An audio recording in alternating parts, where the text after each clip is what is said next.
Welcome to the Jello Jiggling podcast. I'm your host, Ryan Ward, and my God, that was a crazy game. Talk about a playoff atmosphere. I don't think I've watched and felt a game like that and from the Lakers in a long time.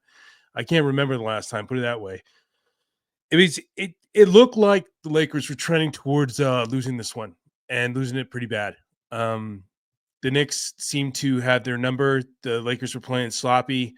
It just wasn't working. Tibbs seemed to figure out something early on to defend this team and how ridiculous they are with LeBron and Luka out there. But didn't matter. In the end, the Lakers forced overtime, and then they prevailed in overtime. I mean, it sucks to win like this because Jalen Brunson went down with a pretty nasty ankle injury. He still went to the line and hit two before leaving, but it wasn't enough to propel the Knicks to victory. Here, I'm going to pull up the box score real quick. Yeah, he had 39 points and 10 assists. That guy's a baller, man. I got nothing but respect for him. Shot 50% from the floor. Didn't hit 1 out of 7 threes, which is crazy considering he shot 50% from the floor. They had 4 guys in double figures. I mean, pretty well balanced effort by them. But for the Lakers, it was basically LeBron Luka show the whole time. Luka was just insane with a few of his plays, a few of his shots from deep. I mean, vintage Luka. If you've watched Luka before he came to the Lakers, that looked pretty similar to prime hitting your stride before the playoffs Luka. He was crazy. He went for 32 points, 12 assists, 7 rebounds, and 4 steals. Makes me wonder if he's going to ask JJ tonight whether or not JJ talked about his steals. I don't know yet. I haven't watched the post game presser yet, which is I'm going to get to right after this. But I had to jump on here quickly because this is just a crazy game, and it really made me feel like, okay, the playoffs are here. I mean, they're right around the corner, and teams are either ramping up this way or they're going the opposite direction. You'll notice the teams around the league are starting to figure out whether or not they are contenders or even playoff teams, and they're shutting down players. It's decision time. This is where the true teams kind of shine, and you start to see them in their stride. And the Lakers are hitting their stride right at the right time, man. It's something to watch. It's pretty incredible. I mean, I've been pessimistic about this the entire time, even after the Luka trade. I was like, I don't know about this. I don't know if this is going to work. I don't want to jump to the conclusions and just assume that, 2 generational guys are just going to figure it out and just play incredible basketball. But that's exactly what's happened. And they've got, their role guys are just following in line. They're just doing their job. Like Gabe Vincent was awesome tonight. I think I saw a quote that Luka did say that the reason they won is because of Gabe Vincent, and there's a good case there because he hit some huge threes. He went 4 for 4 from deep. I mean, talk about a guy who everyone was throwing dirt on because he missed practically all of his first season with LA and struggled in the beginning of this season. He's turned it around. I mean, he's become a dependable guy. He is the guy he was in Miami. He's the guy that the Lakers thought they were signing originally. It just took a bit longer than usual, which is awesome to see. I think that guy's a great guy too, like off the floor. So it's good to root for those kind of dudes. And I think the Lakers kind of got a lot of those guys. Dorian Finney-SMith didn't really do much in 40 minutes. Still a plus 14. He had 2 points, 5 rebounds, and a steal. He went 1 for 5, so he wasn't really making an impact offensively. Obviously, the 5 boards helps, but he was a starter and didn't do much. Austin Reeves had a really tough night. It was 2 for 3 from the field. He couldn't do much of anything, but he does those little things when he struggles like that. He still got 6 rebounds. 0 assists, which is strange from him in 32 minutes, but the ball is just not in his hands as much as it was before Luka got into town. You look at LeBron and Luka, they combined for 20 assists themselves, right? Jackson Hayes continues to impress me. I think that guy might benefit more than anybody else on this team from Luka coming. He's learning how to be that consistent lob threat. He knows that, hey, when these two guys have the ball, just roll the basket, just get to the basket and make yourself open, and they're going to hit you. Like, no matter what, you just got to throw it down, And he had a huge block on Jalen Brunson tonight too, which made me think like, okay, he's getting that. See, nobody has more motivation than this guy to just ball out for the rest of the season, because everybody was talking about getting a big, even before AD got traded, and that was the missing piece, and yada yada yada. So he was kind of a guy thrown to the side, like, hey, look, he's clearly not good enough to be that guy for the Lakers. But now he's been impressive. Every game I'm just like, damn, he's coming along. Like he's not putting up. I mean, he put up monsters numbers last game. I think it was like 19 and 10. But if you just watch the game and you watch where he's at and his positioning and he doesn't box out as much as I'd like. Like there's a few plays. I mean, I did have I did pick him on underdogs, so to get over five and a half rebounds, and he finished with 5. And I hit on everything else. I hit on Luka's combined points, rebounds, and assists. I think Karl Towns over rebounds or higher. And then Jalen Brunson too, same as Luka, like a combination of stats, hit that too. And it even went into overtime, and I still at the very end that was killer. But still, I wasn't pissed. That's perfect perspective right there. I stood to win some money, and all he needed was one more rebound, and he didn't get it. And I still was like, okay, this guy's got something. He's got time to shine. I mean, if he doesn't do it now, he's never going to do it. Put it that way. This is like his NBA moment, right? He had 8 points, 5 rebounds, 3 assists, 2 blocks, and he just 3 for 5.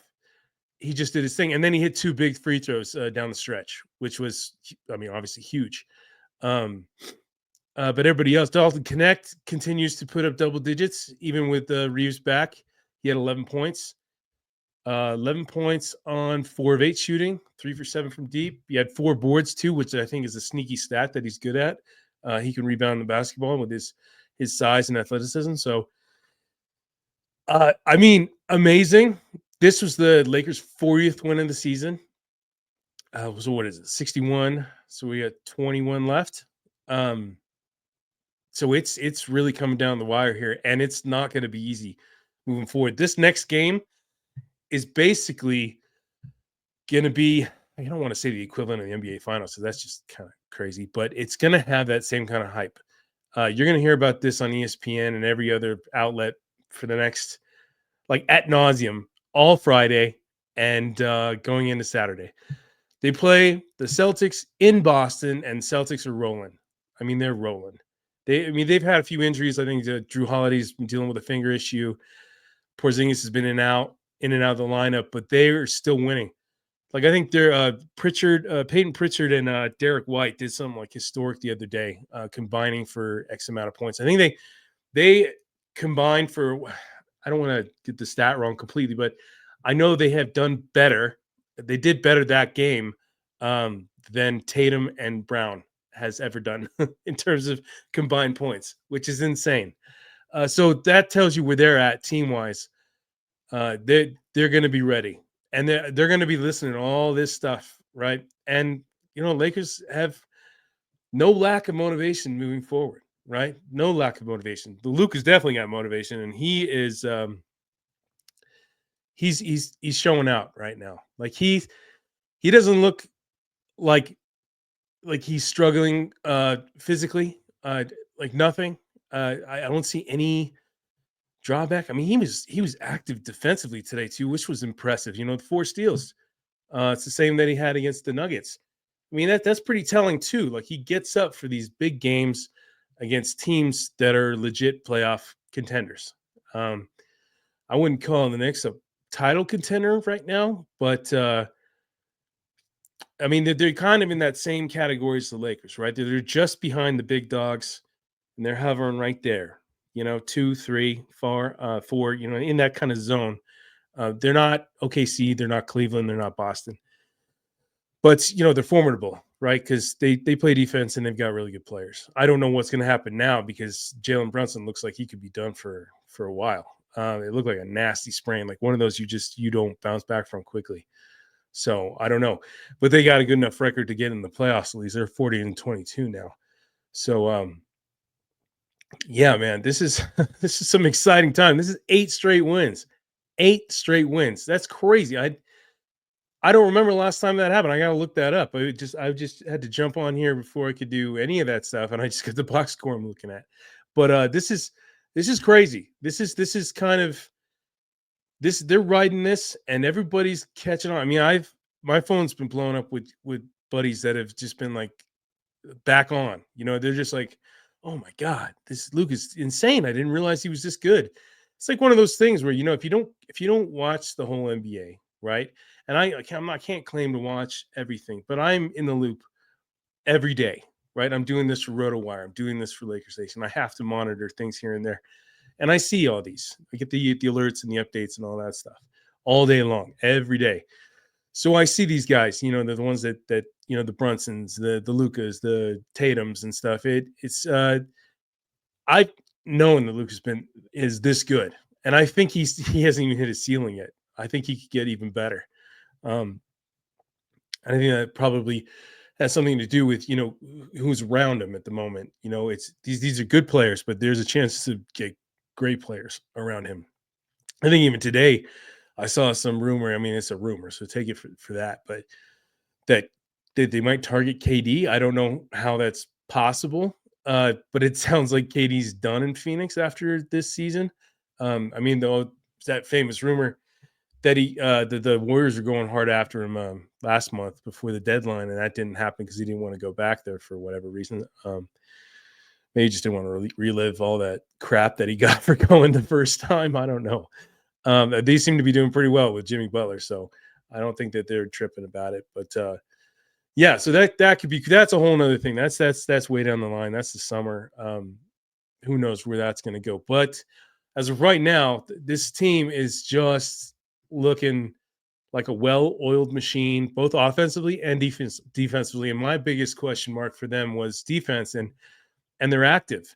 They're active. They're motivated. They got guys like Trey Jemison, who I've become a big fan of because he's got that old school feel to him. He's physical. I don't think he cares about putting up stats. He's just there to do hustle plays and get physical and get in the minds of the other team. And he did that again tonight. I mean, he's not going to fill up the stat sheet, and that's not his job though. He's there to rattle the cage a little bit. But let's see. So I've said this before in the prior pod that schedule is going to get a bit rough, and it is. You got Boston on Saturday, you got Brooklyn on Monday, which could be a trap game, and then you got Milwaukee and Denver back to back on the road, both games. That's going to be wild. And then there's Phoenix on that Sunday, which I mean, could be a competitive game. I'm going to be there in a suite with Lakers Nation crew. It's a little thing that we're doing. I think we could still. I think until the 10th, you can join that contest over there. Lakers Nation, go there, just fill out the form, and I don't know how many fans we're inviting, but I think it's a good amount, or at least a decent amount. So there's a chance to do that. That'll be fun. That's an early game, like an uncharacteristic early game, 12:30 Pacific. So that should be fun. But then there's San Antonio, could be a potential another trap game because they're basically done without Wemby. And then Denver and Milwaukee back to back again, but in LA. That's wild to me. The NBA screwed them over with this. So they got that, and then they got Chicago, which is another kind of throwaway, and then a 4-game road trip on the East Coast that ends with Memphis, which is not East Coast obviously, but like they head back that way. And then Houston, Golden State. I mean, there's a tough stretch in here. There's a back-to-back games. Well, not back-to-back in terms of days, but like the same team playing 2 times in a row against Oklahoma City. That's going to be telling. That is going to be basically a mini playoff series unless both teams decide to rest people, and they might because they don't want to show their cards. They don't want to risk an injury because they're a physical team. They're all about defense. So maybe one of those two games will be interesting and competitive, but another game could be a throwaway. I think tonight, even Shea rested, which is totally uncharacteristic for him, against Portland.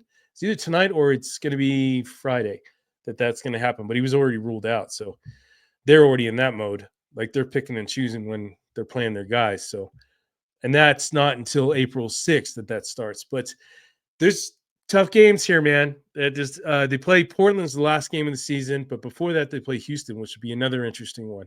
So I'm looking forward to this. I think it's going to be fun. I think we're already in playoff basketball mode, which I love, absolutely love. I'm sure all you guys do too, because just the intensity rises. There's more stakes at play. You can start to see how that playoff picture is going to come together in the West and the East, and potential matchups. That'll be the talk for the next few weeks. Like, who will the Lakers be playing in the first round? Will they have home court? It's looking like it right now. So yeah, there's nothing else for me to say. I mean, I still kind of glowing from this win because it was so cool to watch. But until next time, guys, see you later, because Saturday's gonna be fun. Make sure you watch that game. That is going to be fun.